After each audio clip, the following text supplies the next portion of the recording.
What's up, guys? I just want to share 3 quick tips with you on how to navigate the whole world of like buying a running sneaker. It's crazy out there, and for the past, 20 years, I've personally been on a mission, but also just answering this question over and over again for my clients. So I thought I would just go on Facebook, share my top 3 tips as a fellow runner, and also just a little bit of perspective as a physiologist, what's important. And I hope it's helpful, because I know a lot of you kind of get out there and like, oh my God, there's like 5 million different shoes to buy. So tip number 1, know your foot. And it basically breaks down to pretty much 3 things that we look for. And that is, are you a normal pronator? Do you overpronate? Or are you like flat-footed or very high arched, right? So let me break that down really quickly. It's just not as complicated as it seems. So normal pronation means that when your foot strikes the ground, your arch flattens a little bit and your ankle will actually turn in to take some of the force of that stride and then push off again. Okay, so normal pronation, your foot will turn in about 15%. That's cool, the ankle can totally handle that.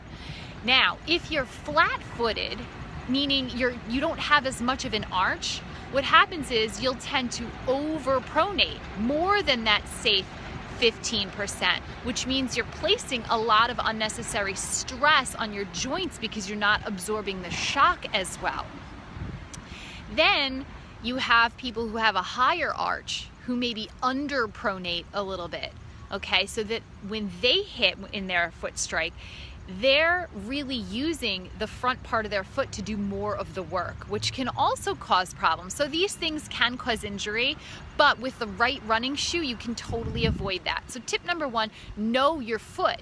Because if you know your foot, then you know exactly what you need to look for. And basically running shoes break down to a stability shoe, a motion control shoe, and a neutral shoe. Okay, so if you pronate normally, a stable shoe is great because it's going to really provide enough comfort and secure that normal pronation. If you overpronate, you're going to need a motion control shoe. So that way when you're kind of flat-footing it, it's going to control that motion and alleviate some of the potential risk of injury. If you underpronate, a neutral shoe is great because it's going to support that neutral kind of motion, really enhancing the foot's ability to move. Okay, sorry for the science. This is important though. Tip number 2, now we're gonna have some fun. When you do find a shoe that you love, buy 2 pairs at the same time. Why do I say that? Well, because think of the research that goes into finding a good shoe. So kill 2 birds with 1 stone and buy 2 when you find one that works. And if you are an avid runner, meaning if you're clocking like 300 to 500 miles, every 300 to 500 miles, you're gonna change shoes. So most avid runners, that's like 3 months, 4 months. So if you get 2 pairs of shoes, you're covered for like 6 to 8 months, which is great. After that, you do wanna consider going back and checking out your foot again, making sure that you have the right kind of shoe, and then maybe changing it up. Okay, I know I'm going fast. Tip number 3, and this is the fun one. This is me, the runner speaking, me, the woman speaking, and not necessarily me, the scientist speaking. Find a shoe that's cute. I am so against this whole like, don't worry about fashion, find what's comfortable. There are literally hundreds and hundreds of great running sneakers out there, so there's really no reason to put yourself in some like miserably ugly shoe. Here's my thought on this.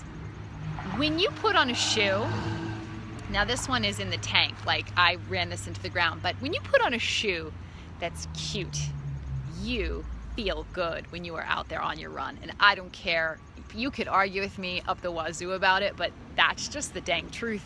You feel better when you look good. So find a shoe that you feel like, you know what, that's me, I like that shoe. Those are my 3 tips. And if you don't, PS here, if you don't know your foot, Jackrabbit, Running Company, there are lots of of shoe stores out there, specialty running stores, where you can hop on a treadmill and they can test your foot and tell you what kind of foot you have. If you don't have anything fancy like that, it's another great test.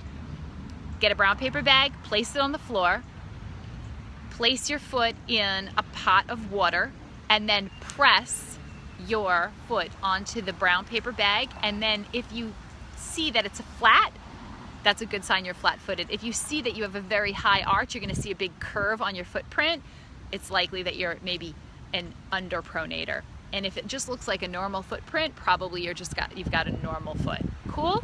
All right, guys, hope this was super helpful. I thank you for getting on.